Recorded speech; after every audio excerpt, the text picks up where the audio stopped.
Hello, hello, hello. Welcome back to another episode of Getting Juicy. I'm Hero, And I'm Rachel. and we have a wonderful guest that we are very excited to chat with today. And I will let Rachel introduce this guest, as Rachel was really excited to have connected with them and also have their interest in coming on. So, Rachel, take it away, please. I've been really excited for weeks, actually, and we've kind of played email tag of trying to find a date, and we're so happy that a date worked. Our guest today is Magdalena Wosinska, and Magdalena is a photographer. She's a storyteller. She's a director. I guess in the most basic terms, she's a photographer, but she's so much more than that. She actually has a lot of her work is featured in the New York Times. Even she's been on the cover of Vogue. She's even done more recently, she did Dave Grohl's book cover from the Foo Fighters. I think she's actually been photographing the Foo Fighters for a number of years. She's but not I shouldn't just say like the famous people that we might know of, but just to give her some of those accolades, because well deserved for sure. But in essence, I think what she really captures, which I find is different than a lot of photographers, is there's nothing showy about her Hmm. images and what she captures. It is talk about what our podcast at the crux of it, what it really is: Yeah, vulnerable, raw, real, emotional. right. That is her, and that is what she captures. And it's just, and I want to tell her when she pops on, and she'll probably, I mean, who knows if she'll listen back to this as well, but I just want to say to her, she's the first photographer that I've looked, even just through her Instagram and through the images that she posts on there, because they've all been, a lot of them have been, not all of them maybe have been uh published, but she's the first photographer I've looked at her images and I actually got misty-eyed Mm, just by looking at what she's captured in her work. So mm. if that's a testament to what she captures, like it really brings out a lot of emotion, and then some very positive emotions, some not. It's just all the emotions. All the above. Yeah. um To find an artist or to find a creative voice that makes you any kind of expression that makes you feel that evocative and provocative experience is, they're doing something correct. oh my goodness, right, exactly. And something else is interesting about Magdalena is she was born actually in Poland, but Hmm. moved when in I think 1991 to Arizona, and Okay. then made her family made their way to California, where she's been, I believe, ever since. I don't remember what, maybe that was early 2000s. Right. um but she is just like an all over creative too. Like she used to, I don't know if she still does, I think she still kind of shreds guitar, but she was in a metal band in her early 20s. I think some of her original photography was capturing skateboarders and the skate scene Hmm. in, I want to say LA, but we'll let her talk about that as well. But just super, super cool chick. Can we say That's that great. still? Can we still say chick? Like, why not? I got I fired think in it's cute. 2015 from a corporate job by saying chick in the audience, in the class, and I don't know recollection of even saying it. So I don't know what's Oh, politically correct or not. see, I think if someone calls me a cool chick, I'd be like, yeah. Like, I don't really see it as being derogatory, but I guess No. like, You could call someone a photographer and they'd be offended. Like oh gosh, now we're, yeah. you literally have no clue what you could do with the most intention and the impact that it could have. I'm just saying point blank. Absolutely. Well, that's the age we're living in. Yeah. Um, but interestingly enough, to bring it back to Magdalena, what you said, like, and I know she's really open to talking about this because she documents it. I think it's going to be a new book of hers, but her mother was a main muse of hers for a number of years, Right. was diagnosed with cancer, unfortunately, and I think she passed maybe within the last year or two. Hmm. But my point is, you're talking about like how people get offended by things, and it's like, well, so I think she was posting, not, well, yeah, she was posting on Instagram too, but she took some beautiful photos with her and her mother Mm. um in the buff, completely nude in a tub, and she was taking care of her while she was sick. And I did see a couple of comments, and we're not about trying to focus on the negative on this that episode at all. It's just because of what you mentioned. But some people were offended by the images and thinking it was kind of like questioning whether her mother had, as her mother was fairly far gone at that point, did her mother have say in giving permission, I guess, in a way, in that sense, right? But it's like, yeah, and that's a whole can of worms. I mean, I don't even know if that's something we'll see where conversation heads with Magdalena, but I think that why I brought that up too is because Magdalena is also really about bringing such a rawness and vulnerability, and I've said those words already, to her images and to what she puts out there, that yeah, it might make some people feel uncomfortable, because that's what, when you're raw and vulnerable, doesn't feel comfortable, does it? No, and that's great. Like, be the disruptor. Yeah, it's fantastic. You know, be the disruptor that creates dialogue and conversation, because who's to say what's wrong or right? You know, if you're not intentionally trying to cause harm to a group of people or anything like that, and you are genuinely thinking your intention is there, that doesn't mean it's going to land in the way you hope for it. But what it does mean is that if you are sincere about your actions, and there's room to work to become better as a human, if you somehow do something to cause a reaction, like, you can still take personal accountability while also still embrace and honor your authentic self-expression, however that comes out. Yeah, absolutely. So so she'll be popping on momentarily here. Like I said, really excited to speak with Magdalena. I guess we have like maybe a couple seconds here just to shoot the shit. How is it going with you, my dear? Well, I'm very happy that it's the holiday season. I get to pull my one holiday sweater. My one holiday sweater that I wear, that I'm happy that's neutral. Is it Link? Yeah, yes, it is. The original 8-bit Link from 1985, Legend of Zelda. Right. So Zelda, okay, wow, totally off topic, but with the Zelda, but Zelda is the game's name. That's correct. No? Okay. So Zelda is the game's name, but Zelda is actually the princess that gets that you as Link, the hero of Hyrule. That's like the universe. That's the world you live in Hyrule. You're rescuing Princess Zelda from the Lord Ganon. So that's like the whole premise. Okay. Yeah. Right. Yeah. And it's funny. I can't believe I actually remembered the name Link, but I distinctly remember my brother playing like the original. Was it originally on Nintendo? Is that what it was? The original Nintendo Entertainment System. We had that, and my brother, I totally remember, because my brother is like a good 12 years older than me. Yeah, that would make sense in terms of timing. Yeah.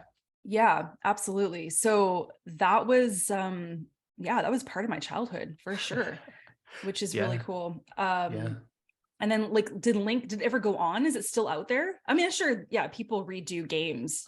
The Legend of Zelda franchise is one of the most highest grossing Nintendo franchises out there. So it's still coming out with games every 3 or 4 years for the Nintendo systems and stuff. It's a huge franchise. Yeah. So I guess my point is, like, they're still coming out with games though. Yeah, they are, for sure. Okay. Yeah. I mean, for a mascot to die, so to speak, it would need to be really like, there'd have to be a reason for a mascot to not come back to a future game, a future installment for some reason that. So like, if you even see in mainstream, like photography, you see any mainstream influence of a character or a reference point that will come out in mainstream merchandise or swag product. And you'll see a lot of people, I don't know if a lot of people wear this in Vernon, but in Vancouver, there's a lot of people that wear like the Triforce symbol on a hat, or have little like emblems or abstract insignias that are from Legend of Zelda games, but they are on backpacks or on hats or toques or graphic tees. So that whole phenomenon is still very relevant in people's self-expression through through streetwear, you know? It's cool. You know what, maybe we'll spend another episode talking about gaming, because I do like I'm so not in that realm, and so like the whole Twitch thing. Is that what it's called? Yeah. Okay. I don't know I sound like I'm 85 years old. I don't know what that is. But anyway, that's so not on topic for today, but that's just how we roll. So yeah. Went from a sweater to a whole conversation about Yeah, you that can into Twitch. Yeah. you can pardon our minds about that, but it's just kind of how we are, and that's just how Rachel and I have always been. So please Yeah. pardon us for that. But Yeah. that's, if you're It's still true. sticking around, that's how it works. Yeah. Pardon me. Yeah. Pardon me. So Canadian. I'm so sorry. Pardon me. Oh my God, that's so good. Yeah. Very Canadian. Very Canadian. Or that could be like another thing, like, sorry, with blank. Sorry, yeah, sorry. I'm sure that like podcast names already exist. Okay, now It's we're coming up with new podcast names.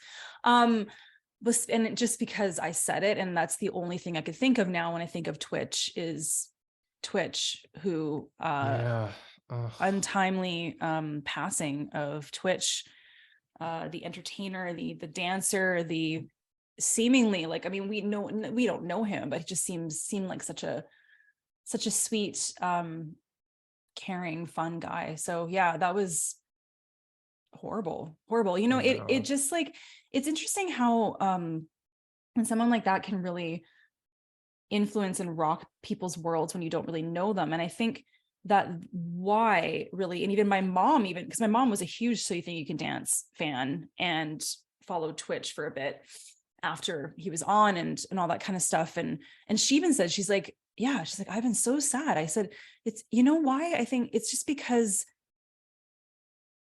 there are so many things that we don't know behind the mask. Yeah.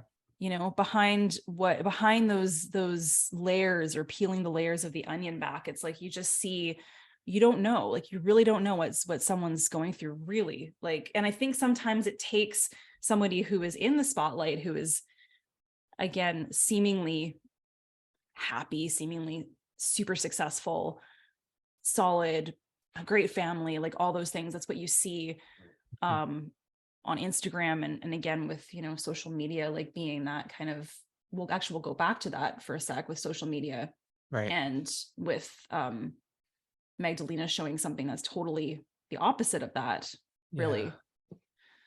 Yeah, I know. I hope that whoever continues to advocate for mental health and wellness and life support, not in the sense of like, oh, you're on life support, but like the supporting of people's lives and well-being, that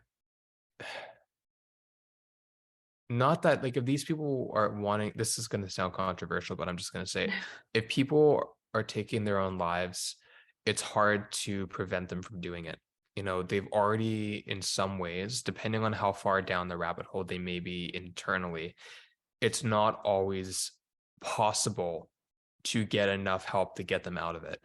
And sometimes you can get them in the right facility or the right guidance or things like that. And yes, they can get out and they can somehow find a way to manage it. But there is a point sometimes of no return when it comes to the brain, and whether you have the perfect support economically, interpersonally, or medically, sometimes people that have that wiring in the brain, they, I remember when I was not turning it on myself, but when I was a teenager and I would be in my psychiatry and psychology sessions, they would say, like, have you ever thought about killing yourself? Have you thought about writing how you would end your life? Like, have you, the little checklistings that tend to be associated with those that might question they always ending their life? tend to ask you that question in therapy, and so again, like when they're just getting to know you.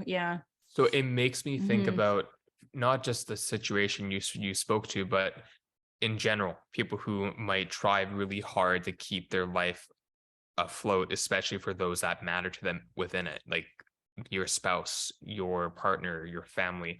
But sometimes that's not enough, right? I hear what you're saying. I think it really is sort of a case by case basis, but absolutely, yeah. This is a very hard topic of conversation, because I also don't want it to people to hear it and think, well, then what's the point? Or there's no, okay, well, if that's the case for some people, maybe I'm that person. Right. So no, and you're right. It's case to case. That's a really hard pill to swallow. I don't believe that. I believe that I do hear what you're saying, but I also believe that people can change, and our brains are plastic, and yes, very much so. things. It's not fucking easy. Hell no. Like, no. Oh my God. And it takes a village sometimes, right? Yeah. So I guess I agree with you. I think part of it, it's like as you said, the brain, you can change the brain. Like, you need to have the will to live. Yeah, there's something deeper than that too, for sure. You need to have the will. And yeah. And there's also, and the thing is too, people have to remember, again, we're not talking about any specific person necessarily, but no, one avenue of so-called wellness or getting through something doesn't necessarily work for somebody else. Mm-hmm. And so there are many, many, many tools and ways out there. I've definitely been through, times where it's like, oh, I think there's nothing left for me to learn. What? Hi, Magdalena. How are Magdalena. you? I'm so sorry. I'm late. I'm trying to dial in through my computer, not my phone, and it doesn't want to work. Oh, that's okay. Oh no. This site cannot be reached. Oh, interesting. Oh, that's weird. Hold on, let me try to do it through Safari, because I'm like, cool, Googleable technologies are blowing it right now. Yeah. No problem. Whatever works. It's gonna suck if I have to do this from my phone. Yeah, right, it's all good. It's all good. And we're kind of one of those off the cuff, like we're already recording kind of podcasts. So it's like all of this is. This might have to be a phone moment. Yeah, it's not like the Zoom link isn't connecting to the internet, which is really weird. So that's very strange. I'm gonna connect to a phone charger. So you guys don't lose me. That's a good idea. If you have audio and video, because it might not be the most flattering video. I'm gonna be like in a dark room. Well, now you're in the dark. Yeah. We've had people come in from like their front car seat when they've dropped their kids off at daycare. Like, we've had literally all scenarios. We did have a whole interview with somebody in their car. We've had an interview with someone. Oh, with these ladies, one of them's in her closet. That was a good one. Yeah, that was her in her workspace. And then another one where the person was in their work office and their young children kept coming in and interrupting and like being a part of like all the kinds video. of things. That's fun. That's always fun.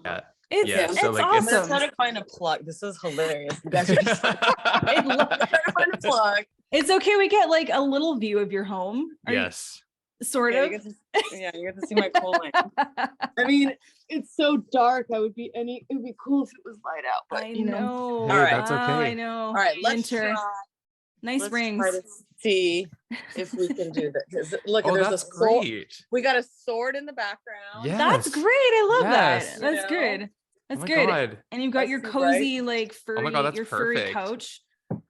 Furry. Yeah, I love it. I love it. Sorry, this is cold too, so I sound crazy. Oh my God. Don't even. I was just saying how we roll. I was just saying to Hero and just thank you again for, as we had to reschedule a couple times to make it to talk to us. But yeah, because I know you were saying your dad had shingles. I had shingles around the same time as your dad. It's like, and then oh my God, and my husband's like had the flu after that. It's like just doesn't end. It's just the winter of cuckoo bananas. But everyone's like, hey, remember that thing called COVID? They're like, nobody cares. Everyone's like so sick now with all the things that we weren't exposed to the whole time. Yeah, exactly. So in any case, thank you. Can't thank you enough for being on. Of course. I was just telling Hero prior to you hopping on, just doing a little introduction to you. And before I forget, I'll just say off the bat. So Magdalena Wosinska, is that correct?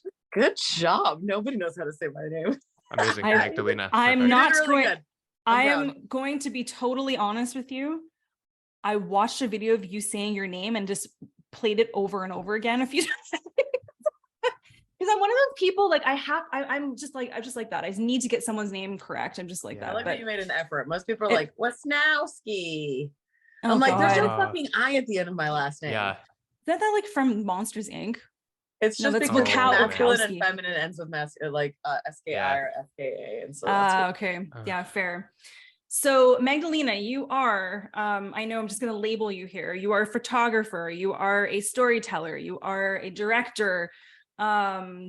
You are, I believe, somebody who captures, I've never seen somebody capture the rawness, vulnerability of human existence like you do. Aww. Honestly. And our podcast is so much about that, about just peeling back those layers and taking that mask off and being raw and vulnerable. But I feel like a lot of people confuse that these days. And they try to be raw and vulnerable and then put it out there, which is still fake, if that makes sense. It's like also, that's when you do it too, it scares the shit out of people as well. Yeah. Yes, exactly. Yeah. Actually, that was something that I mentioned too before you popped on. So yeah, so I just had to say that right off the bat. I also have to say that just going through your Instagram and seeing, you know, all the work that you've produced, and I was with my husband just going through your account a couple weeks ago, and I kept going from like the biggest smile on my face to like almost tears, to smile to tears. Like I've never felt so emotional what the heck am I saying? Emotional about photography before in that way. So yeah. So thank you. That's for cool. That's awesome. I'm totally speaking from the heart. Like it's very true. So just didn't want to forget to say that. But if you want to introduce yourself the way how you would organically, I guess, how would you introduce Magdalena? Well, it's interesting because you just made me kind of have like a little aha moment of the fact that like I truly work from the heart. Yeah. Like really, really, really, Mm-hmm. the mind and the heart. And I'm not really good at like maybe expressing how I feel when I'm in a situation where I need to talk about my feelings on the spot. But when I have a picture to go along with that, that's my expression, then I can write a caption with it that comes to me so naturally because it's just really what I think and feel. And it's just, I think people say that it's raw, but it's just real. And so many of us are used to not living in reality anymore. We have reality TV shows and we have superheroes and movies and love like films that are just like this idea of crazy love that I don't even know fucking exists. And you know, everyone's got their own television station, which is called our Instagram story, and we all watch each other's lives thinking that's real. And you know, oftentimes people are like, oh yeah, you look like you're doing great, and I'm like, nobody knows that I just have the hardest year of my right life. Yeah, you know what I mean? And I'm like, but you know that I'm a storyteller and I show the good stuff. And then I got so sick of just showing like the things that are fun, that are perfectly curated. And I was like, but I felt like I was doing a disservice to the world by just being like, I'm on a cool trip. I'm sailing in Greece. And I was like, that's, my life isn't easy. And that's not what my life is. That's just like a trip curated by a client because I got hired to shoot for like a Sperry boat shoes. You know what I mean? But I was like, I'm so sick of living like the idea that this is only my life. And then that's when I wanted to start showing people like, this is the reality of my life. And this is what I'm suffering through, whether it's depression, suicide, the inability to freeze my eggs. And I'm a single woman in her late 30s and almost bleeding to death as a side effect of the hormones, to a dying mother, to a broken home and relationship. And it's just kind of like, everyone's got their shit. Everyone does. And it's like, why can't we feel safe sharing that? And so many people are like, oh, that's so intense, or that's too much. And it's like, well, the cool thing is you can choose to not watch it, not see it.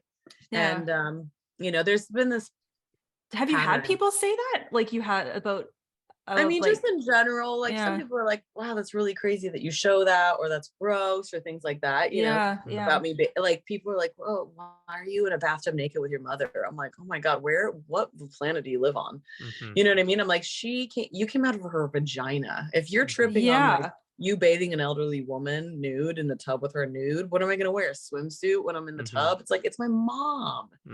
It's my mom. Like, come on, you know, it's like, so but see, those are the moments, like those are the photos. And like you said, the description going along with your photos and just the clarity that you appear to gain from your experience and writing it down and allowing us to see it. like it's very special. Like, I don't know. It was the one that really got me was what you mentioned. I think, were you in Spain or Portugal or something, hanging out of the window? Yeah. Which country was that in? That was in Portugal. Yeah. Portugal. Yeah. And what you wrote, because I know you talked about it briefly and maybe, and only if you feel like you want to talk about it, but I find to me, it's relatable.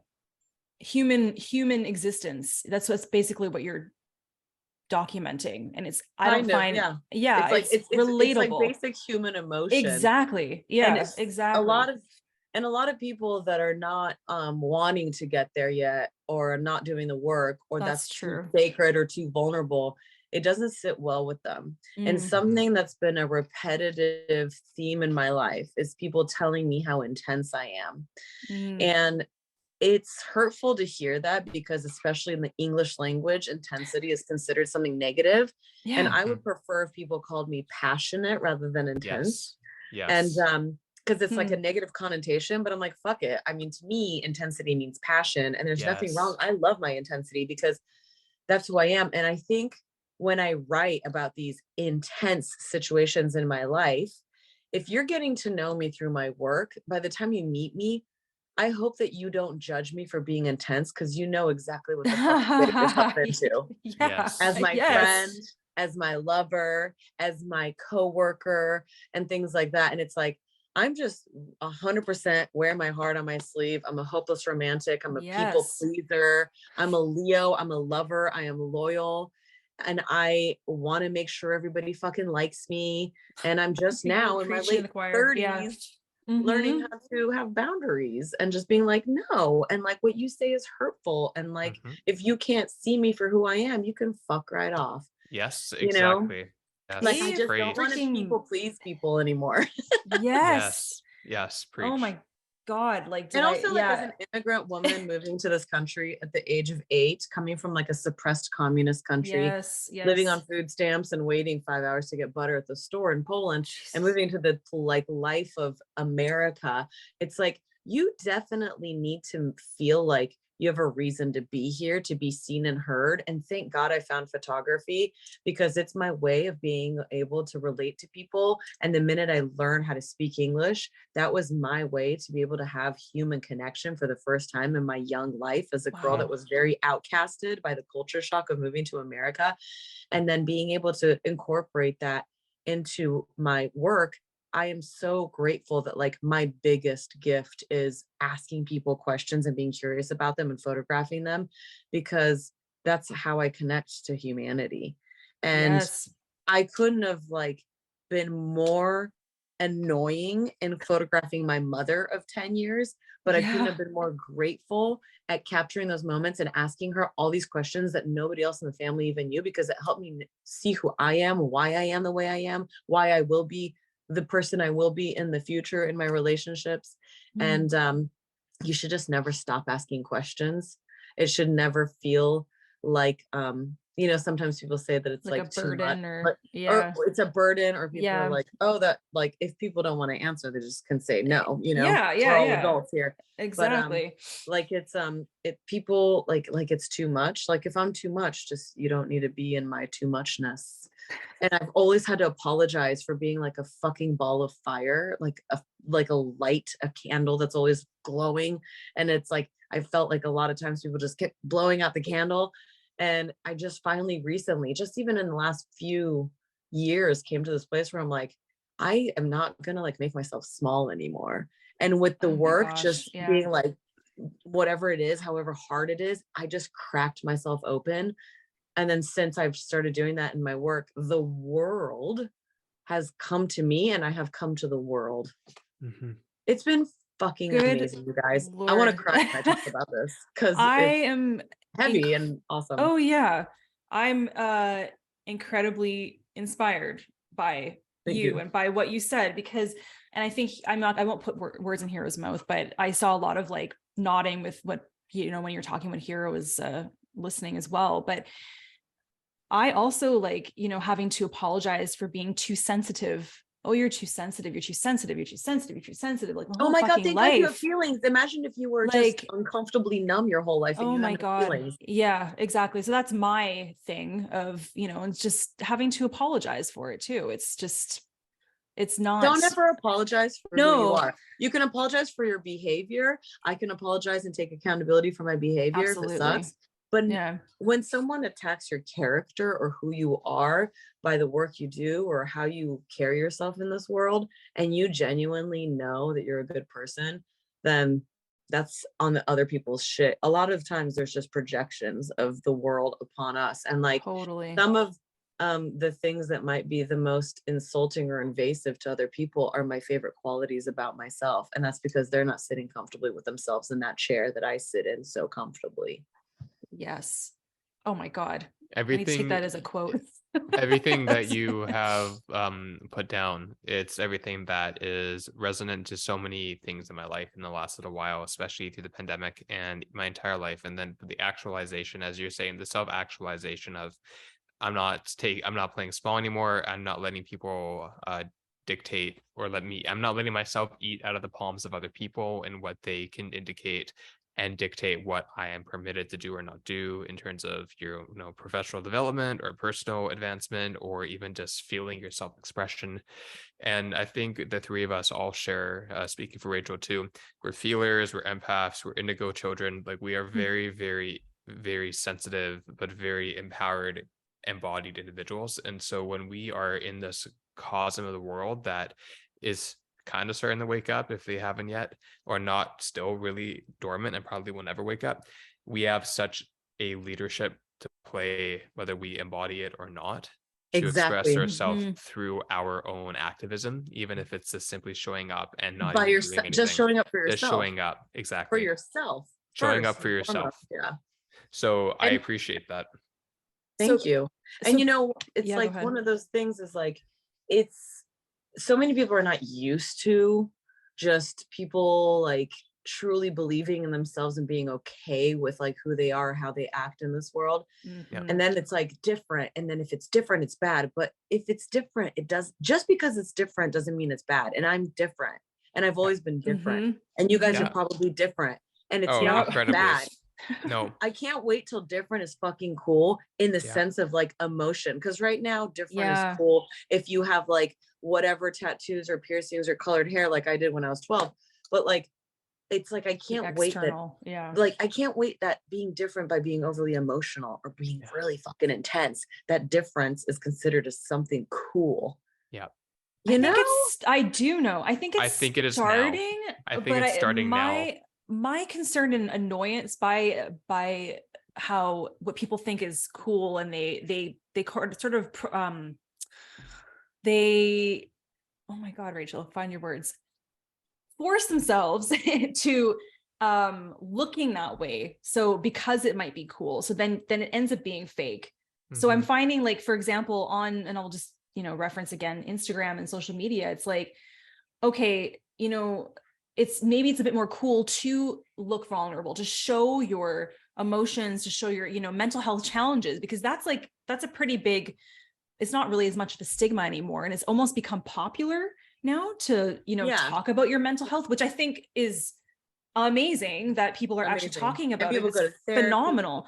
It's great. It's great, but there's this slippery slope or like fine line between like showing the shiny side of that and it sort of looks a bit fake and phony.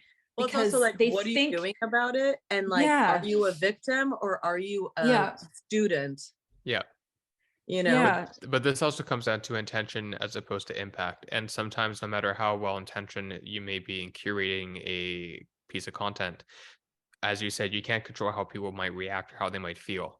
So sometimes in the process, in the crossfire, there could be some damage control, but it's not in terms of just bowing down, playing small. Sometimes it's, again, as you said, taking accountability for your behavior. Even if you are clear in your conscience, sometimes you still have to damage control others if it's necessary. And ideally we won't have to, but but at the end of the day, it's like being an artist is a fucking massive risk. You make art, it's provocative, it's thought provocative. Like you have to think Mhm. about it. Think if it makes you fucking uncomfortable, Yeah. think about why. Why are you Yeah. Yeah. uncomfortable because of Yeah. somebody else's work? And that's the whole Yeah. point. I mean, Hmm. film is a perfect example of like a long like scene of something very violent or uncomfortable, and it's like it makes you uncomfortable because of your own triggers. Yeah. What does Totally. that say? Have you worked through that? And sometimes the discomfort can bring closure to something painful, because if it arises and it triggers you, you might now want to look back into that trauma and Yeah. work it out and get to the other end of it rather than suppressing it. You know what I mean? So Oh yeah. that's the thing. Being an artist is a huge risk constantly. Absolutely. It's the scariest choice and to have sometimes, to just be like, I am gonna put myself out there and be vulnerable as fuck, and a bunch of people are gonna tell me that I'm And crazy. not only, and not, I hate that word too. I heard that too a number of times, the word crazy. But anyway, Especially as a woman, we hear it a and lot. right. Just Oh because we my have feelings. God. I'm like, Oh well, if my, I chose to oh not my God. PMS, I wouldn't. But Yeah, can't help it. absolutely. But speaking of like really putting yourself out there, not only are you talking about, being an artist being a huge risk, but you've put yourself, not even just taking a photo, but put yourself in front of the camera. And that's even more so, right? Yeah. Like how do you feel, what's the difference between, if there is any difference between you putting out there a photograph or an image that is not you? Is that just as vulnerable, do you feel, for yourself, or that you're in front of the camera? Do you feel, is there a difference? It's a different experience because I'm constantly learning how to have a good relationship with myself. Whereas with other people, I can break down the walls and barriers with someone within 3 to 5 minutes of first meeting them, Yeah. for us to have a good flow of having a good time taking pictures together. But with myself, it's like I am okay at just being imperfect. And that's happened through self-portraiture over 25 years.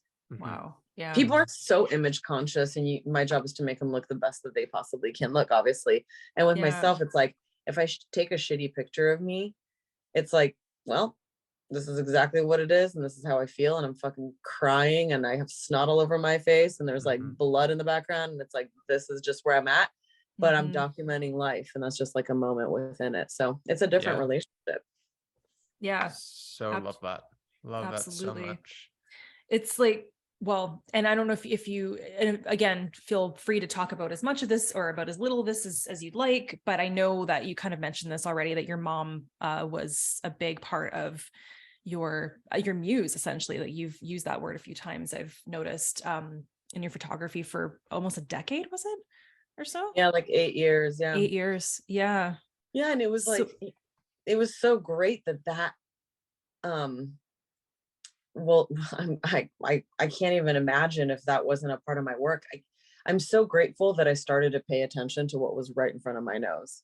It was really right in front of me. She lived in a different state, but I always felt like I had to go so far away to do something creative and find some subculture of people that lived somewhere unique and talked about something. And like, the most important project of my life till this point has been documenting and understanding and learning the ancestral trauma passed down in the lineage of women in my family, to the fragility of my mother, still with that, to that being passed down to me, and then that getting, that dying with her when she died, because I asked her to take it to the grave with her.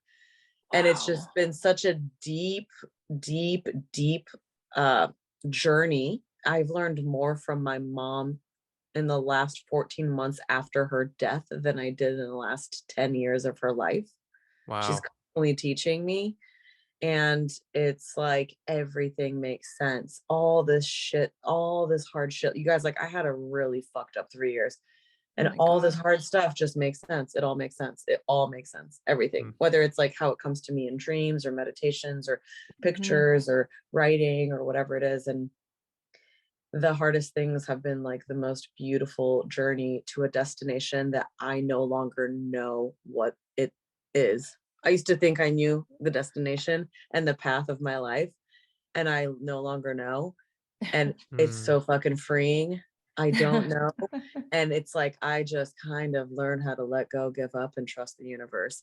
mm, And I had to do that because I went through one of the hardest few years of my life with like me almost not being on this earth, my mom not being on this earth, a lot of loss, a lot of, I like everything that was important to me kind of got stripped away from me mhm, Yeah. in the last couple of years. And I just had to become just Magda. And it was like I was nobody. I was like not anyone that was, you know, getting validated through a relationship or love or making money or doing photo shoots or playing music or anything.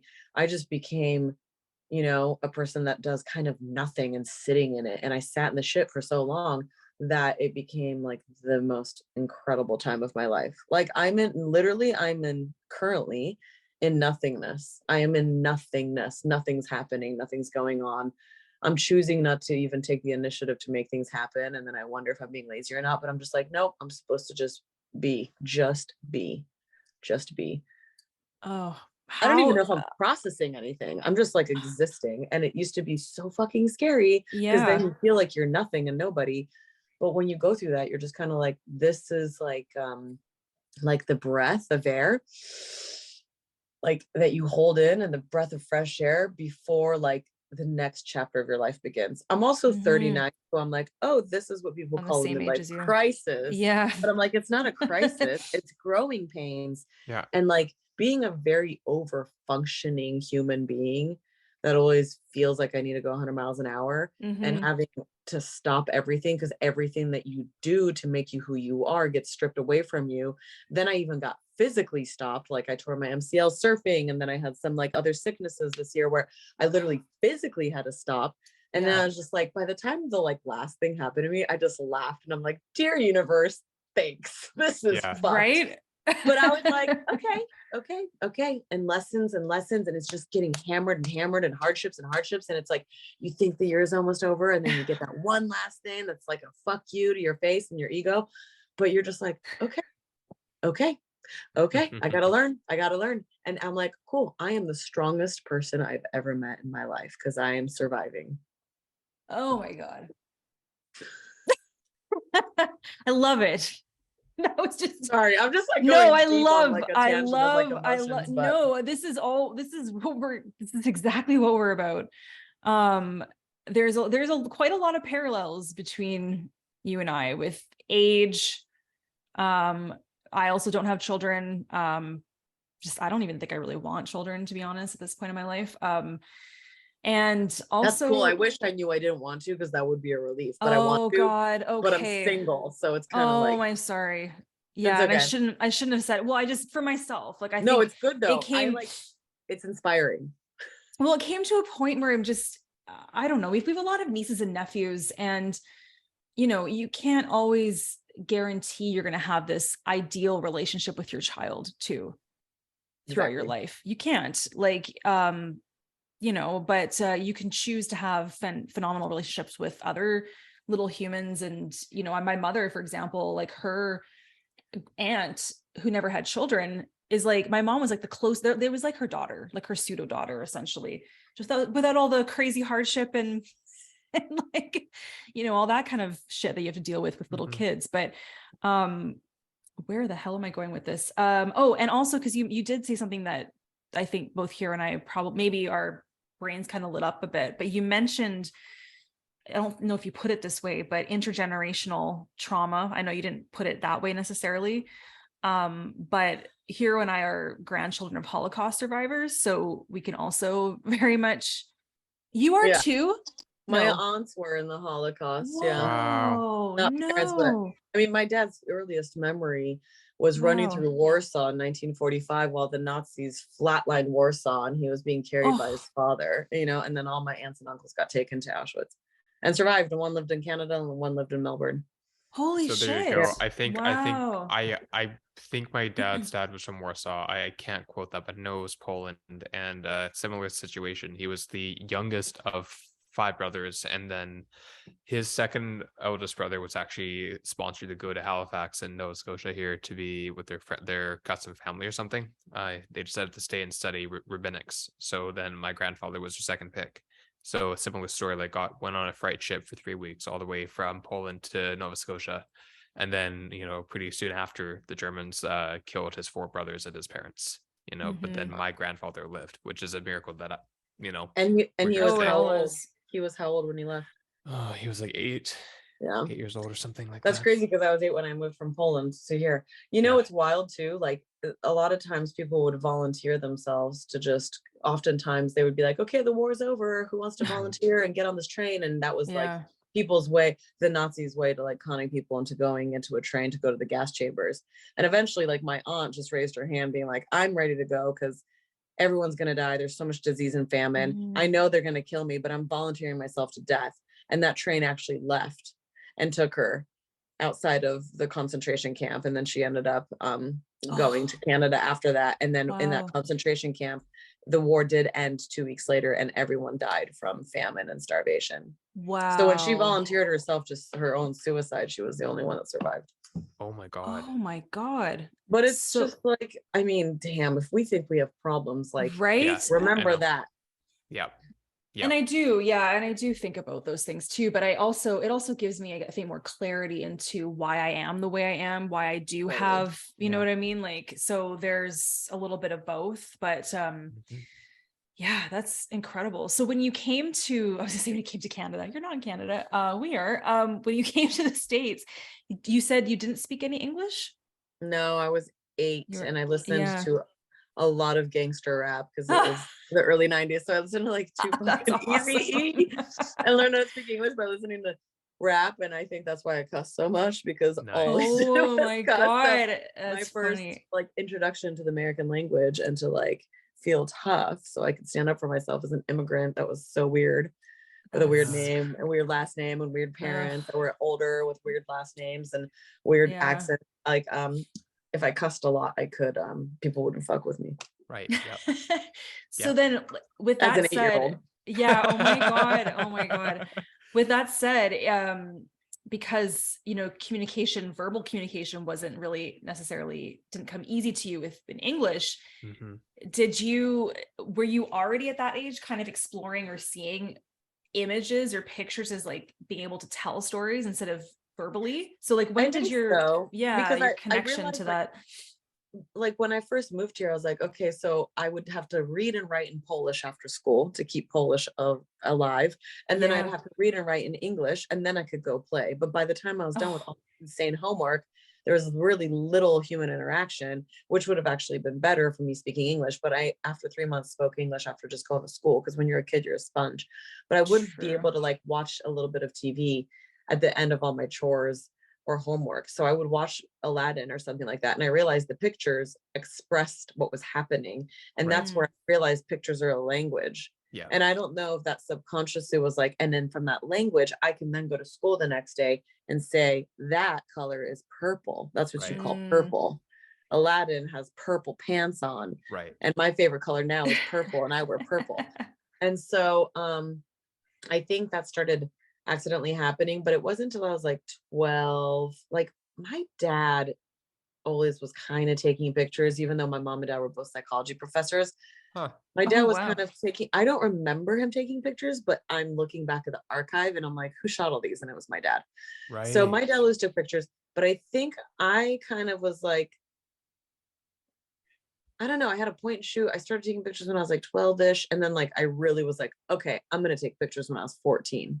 Okay. And then I dove into it, and I grew up skateboarding in Arizona. So I was like, if I want to be a part of this group of people and have a reason to be here, not only am I going to skate, but I'm going to shoot photos of them because they're all way better than me. So I can go street skating with these guys. And so I wanted to be a skate photographer from like 14 till my 20s. And I was just so pumped that it was going to happen.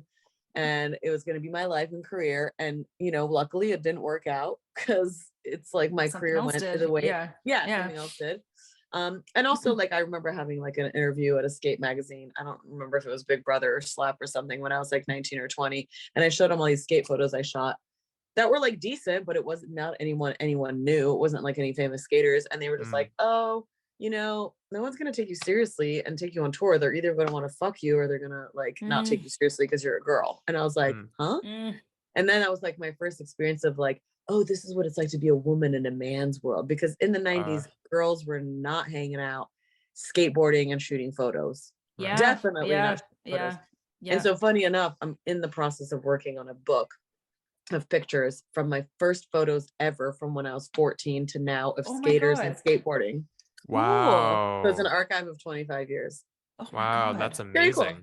And That's I look at really it and I'm neat. like, this was a good time and a good life, but I was also like a little bit, it makes me want to tear up because I was like, oh man, I kind of got treated like shit by some people. Other people took me under their wing, but other people were like, you're not one of us. And I'm like, I already felt like that as an immigrant from Poland. Yeah. So I've always been like not a part of something, always on the outskirts as an outcast. And so, I even feel like that now. For instance, I'm 39. Everyone in my friend group that's my age is married with kids. So you don't really get invited to the family camping vacations or the dinner parties because you're single and you don't have kids, and you don't really go to the kid birthday party. So I'm always somehow an outcast to everything. And sometimes it's not by choice, Yeah. So I guess like, but it's okay. Yeah. But it's totally okay. It's sort of, it's all good. Outcast is also just like the word intense. Outcast is not a bad word. Oh man, no, it's not. I know they do. I'm like, fuck yeah, I'm an outcast. Yeah.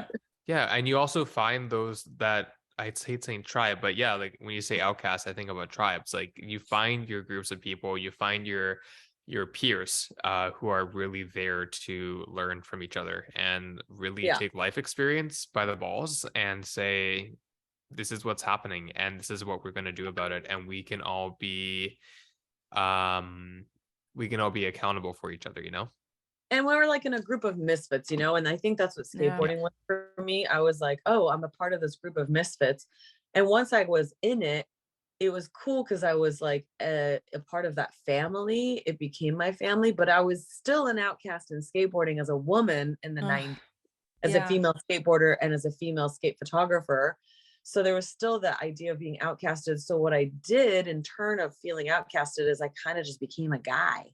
I had short hair, I wore baggy pants, I wore like ribbed tank tops, and I was like a dude. I looked like a little skater boy. And then weirdly enough, in my 20s, when skateboarding kind of phased out and I started playing guitar in a metal band for 10 years, I also became a guy, and I blended in with the guys, and everyone in my band, we all looked the same. We all had long brown hair. And from the back, when I was playing guitar on stage, I just looked like another dude. No, and I have like, I'm like a scrawny girl and I don't have big boobs. And so I just look like a dude, and I kind of blended in and blended in and blended in. And like, I realized that I had to like disguise myself to blend in, to not be outcasted in my group of misfits as an outcast, so it's funny because I'm trying to now find my independence and identity and femininity in my late 30s, and that grace that it has, because now I'm just like, well, it's just me, myself, and I.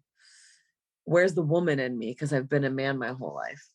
I understand what you're saying, because once again, like it's the era of, you and I was born in 83. I think you were born in 83. Well, when we were in high school in the 90s, it was because I was more a part of that like sort of punk sort of rock scene, but I feel like I fought against being feminine, or even I would always say like, I hate color pink, like we'll never wear pink, I'll never like, because I felt like that was a part of something that wasn't taken seriously at all. And I never thought about that before, like why, but yet I don't know if I necessarily felt like me. I was still trying to be somebody that wanted to be taken seriously, but I wasn't comfortable. And the search continues. Absolutely. Yeah. So it is interesting.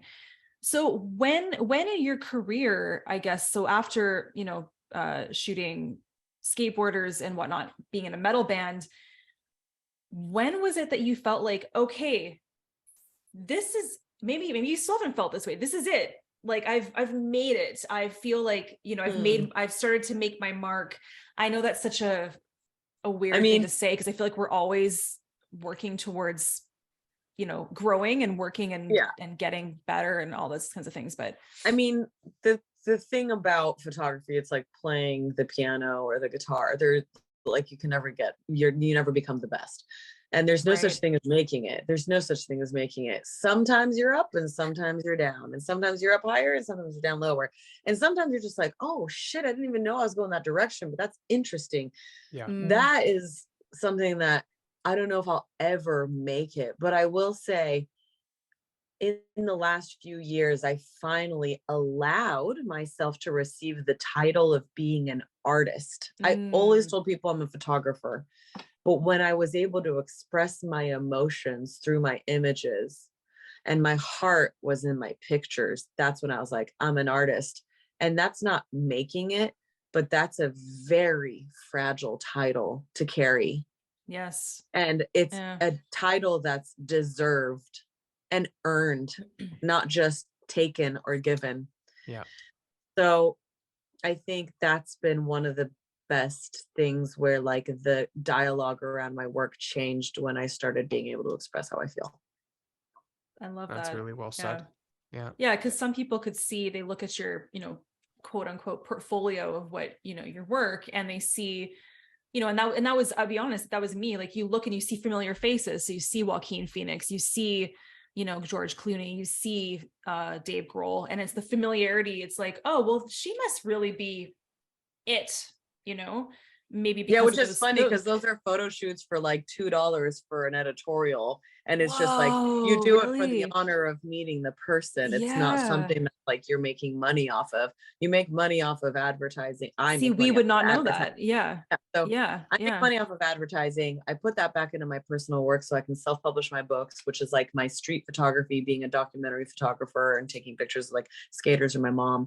And then get really lucky where people believe in me being able to photograph some cool like people that are well known, because you got to just be like to the point, really professional, real quick, but like fun and charming and cool. And those are like usually the jobs that barely pay, but those are the jobs that like you do to have your name on the bottom of the paper and like out of respect, like you're like, fuck yeah. That is interesting. And it's funny because when you shoot famous people, all of a sudden everyone takes you more seriously, which is so weird because it's so much harder photographing a group of women that are ex-vets, that went through some fucking hardships. It's a lot harder photographing a dying parent than George Clooney. But people take you more seriously for a photo of Joaquin Phoenix. And I'm also so grateful for, and such a great thing that I was able to do those and have those experiences. But people take you more seriously for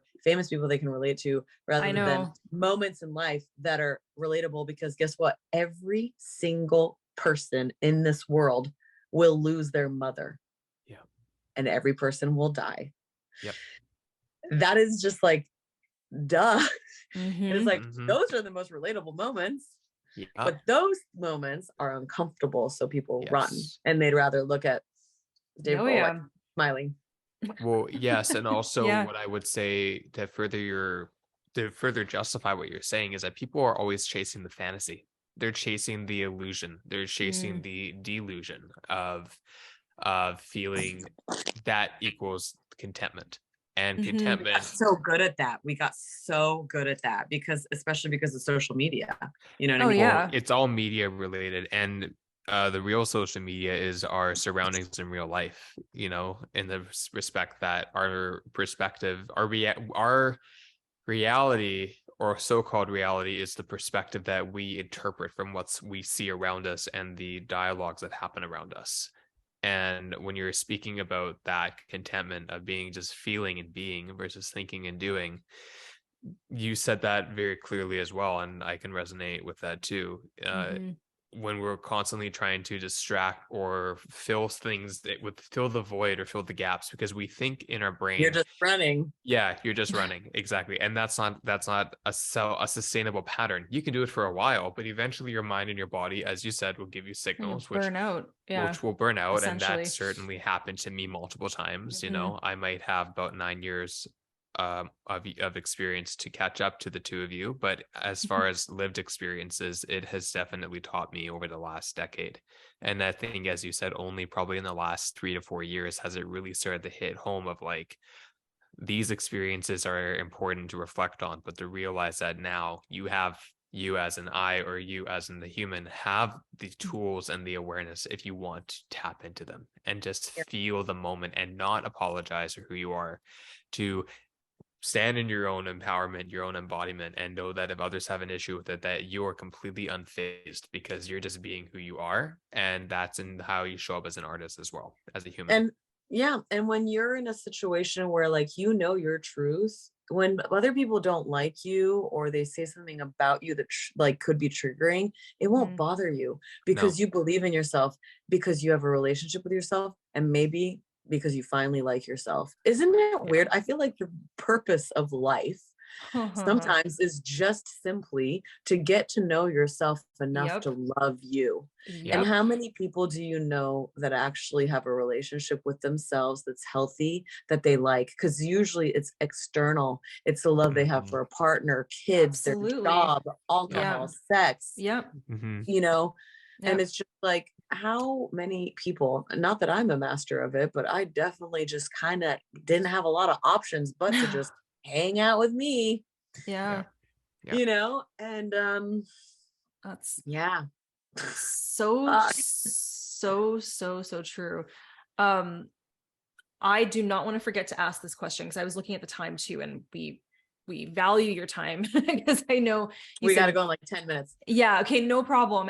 But I didn't want to forget to ask this. So we asked some of our, listeners if they had a question for you, and someone did have a question.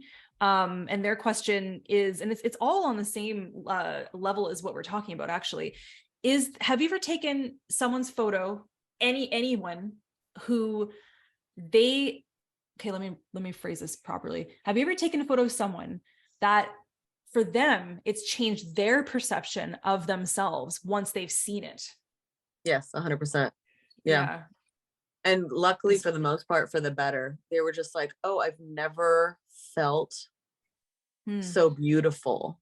And it's not the picture, it's the dialogue I'm having with my talent to remind them that they fucking matter. And by the time they see the photo on the screen, their confidence is boosted because they are in a place where they are put on a pedestal and they know that they're special. It's just a reminder. And here's the thing I've said before on podcasts and interviews, but my job has gotten really hard because back in the day, taking a photo of somebody used to be an honor. Now it seems more and more like it's an inconvenience. Yes. Because of the breach of privacy, iPhones, everyone's a photographer. I mean, I have competitive jobs with people that are half my age without the experience and are getting paid my day rate. It's crazy to me. I had to work so hard as an assistant to get to where I did. But wow, the one thing that you can't take away is experience and like that good banter. But it's really incredible to be able to have people really see themselves the way you see them and believe in themselves the way I believe in them. And I think that's the thing for me as an individual. I always believe in people and in the best of them more than maybe they do, because I see the big picture of their life. And I think that's like so special about taking pictures, because everyone is fucking incredibly beautiful to me because they're an individual, and me being a outcast or a different, I am so like, like I absorb like a sponge difference and uniqueness. And I embrace it. And I think it's beautiful, whereas other people might think it's not. So do you get, actually with that said, do you get overwhelmed? Because it sounds like you perhaps are an empath and you do soak that up. So what do you do to kind of allow yourself to get back to that like equilibrium or that neutrality? I understand how to have boundaries with myself. Right. And that's something I just learned in the last 2 years of doing therapy for the first time in my life. Like I didn't do therapy until I was 30. Wow. And I cannot believe that it took me so long, because I was like, holy shit, I should have been doing this when I was 17 or at least 27. But hey, better late than never. 100%. I recommend it. If you need a good therapist, I'll tell you where to find one. But it's been one of those things where boundaries, because I absorb people's energy so much and it Mhm. really affects me, and then it makes me react in certain Mhm. ways. So understanding that, when you're in a lot of situations, look at the world as a television and you're a character in it and the people you're Mhm. interacting with are a character in it, but look at it as if you're a viewer on the couch with the remote control and you have the power to press pause Yeah. and Yes. take it in, see how you feel, so you don't have to just react. What's your boundary? What's your limitation? What's your yes? What's your no? And then you can go and flow. I love Fucking that. awesome. Fucking incredible. You guys Because are fucking I awesome. one, but also, I mean, well, thank you. But the thing is that, thank you. like attracts like. It Yeah. does. Mhm. And, kind of like what you're saying from a scientific perspective, like we're just protons, electrons, and, neutrons and all that. And so energy is energy, right? Water is consciousness, all this, whatever else you want to say. So that when you find energy, no matter if it's through a screen or in person, you know that those people are going to be your people. And it does not matter how often you see them, how often you talk to them, when you have an establishment with someone, that that stuff is there from the very beginning. And I find that a lot of the things that you have spoken to are things and threads that I've been through in my life, that I'm going through in my life, or that are on the forefront of happening in my life. And so that's what is nice, is that a lot of people are on the same wavelength, but where are they? It's almost about discovering where those people are, because people are, if we're talking about it, we're expressing it, we're thinking it, others are too. Maybe the number of Mhm. those people are less known, or maybe they aren't quite there yet. But I can safely say, as a 30-year-old individual and growing up in Vancouver, Canada, my whole life, it's only now that I notice people catching up to me, if that makes sense in what any way at Totally. all. Mhm. And so it kind of feels like now, even though it was fucking hard to go through these last 15 years and before that, and feel like you're so ahead of your time, and you still feel ahead of your time, but finally the people you surround yourself with and that you find around, you kind of feel like, even if they have less years of life or more years of life, there's this kind of meeting of the minds, or this meeting of the spirits, and this Mm. interweaving, kind of like a double helix. And it's like, wow, like how is it all coming to alignment now after all the suffering that happened before to get there? Collective And it's amazing. consciousness. That's Mhm. Yeah. exactly it, collective consciousness. So the fact that you express that through your photography and through your art is just absolutely, incredible. And the fact that there is such a reach in media and exposure through content, that yes, it's a double-edged sword, but if you use the hilt of those swords correctly, you can really, make a stab, basically make it as a metaphor, make a stab and ripple in the water and make change happen. And you are doing that. And that's something that our society needs so badly More. right now, even Yeah. more than it might already Mhm. be happening in other people's lenses. So thank you Mhm. And for it's doing like, that. Agreed. and it's like, it's thank you. And it's about, if you can find a way to heal yourself before you try to save the world, that's the first step to helping others. Yes. Yeah. Put on Yeah. the life, or on the Yeah. planet, Yes. put on Yeah. Yeah. your like life mask first, and then the other, even your kids. But Yeah. it's like, if we make an effort to heal ourselves with whatever experiences we have, that gets us closer to literally getting better at healing like all of humanity. And I that's not Absolutely. think, some like yeah. witch bitch shit, as Oh, they No, fuck. no, it's just real. Absolutely. It's Why do real. you think that the age, what is that saying of like, you gotta love yourself before you can love anybody else? Like it's the Yeah. same, it's all the same. Yeah, Yeah. it And so absolutely. many people project and they don't love themselves and they always are trying Mm, to save others because they don't even want to look at saving themselves. no. That was Yeah, me my yeah. entire life. Might Mhm. still be me and I'm not recognizing it, but I'm definitely swimming out of that cave, Yeah. you know? Yeah. Maybe in Portugal. Yeah. In uh, Portugal. Yeah. oh God, talk about, But I want to go somewhere hot. We're totally opposites. Are you in California right now? I'm in LA and it's been kind of chilly. Well, it's mm, not it's not minus 15s and snowing. So. Oh no, no, no, no, no. I used to go to Vancouver a lot though. I used to go Oh to a wow. skate contest called Slam City Jam back in the late 90s. oh, Cool. okay, very Very cool. cool. Amazing. Well, and also Vancouver's changed a lot. we're basically neighbors on the West Coast. But one thing, in similar way of what both of you just said, one thing my father has always passed down to me, which I appreciate. He always say, "What are the two things that I always he in his been like, Hero, what are the two things I always remind you that you always forget?" And now I remember them, which is great. But he's like, learn to provide for yourself so you can provide for others. So Mm, it's hmm. going further ahead of not just healing and wealth and happiness, but also just like provide for yourself so you can provide for others as a human Yeah. being, you know, and that's what Yeah. we're doing through our consciousness of self-expression and through standing up and being a voice, whatever that might mean. And I think it's important to, people come up to me all the time, or like, I don't know how to do this or how to find that. And I always say, find your voice. Totally. Be your best Find your friend, and then voice. you know how to treat people. Find your voice. It's something so relatable and so simplistic and yet so deep that not everybody might have the ability, if they don't have the right guidance, to get to that point. Yeah. Find your voice, you're good. You're golden. Yeah. I want to again be mindful of your time because I know you've got to go. But just as we leave you, what would you like to leave people with, and what are you working on now? I mean, I know we'll put how they can find you in the show notes and all that kind of stuff, but yeah. What am I working on? I'm working on a book about my mom. I'm working on a book about skateboarding. I'm hoping to make a feature about my mom. I'm trying to make a short film about something else before that I'm not going to reveal yet.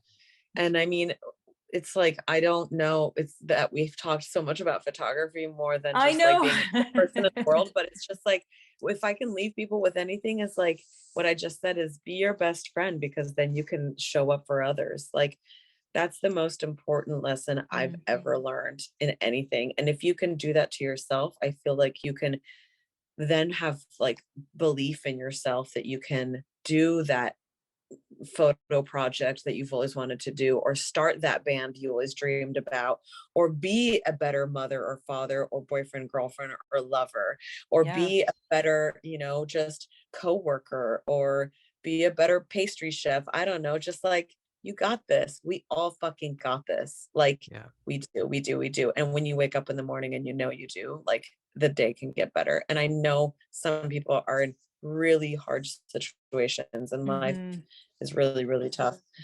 And I mean, the thing that saved me from, you know, a lot of hard times is like, this too shall pass. Nothing is forever.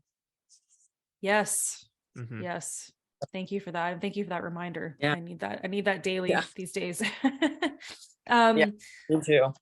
Well, it has been an absolute pleasure. Have a wonderful evening. Thank you again for all your time, and we hope to keep in touch, and we'll let you know when this gets out there to the peeps. Yeah, definitely.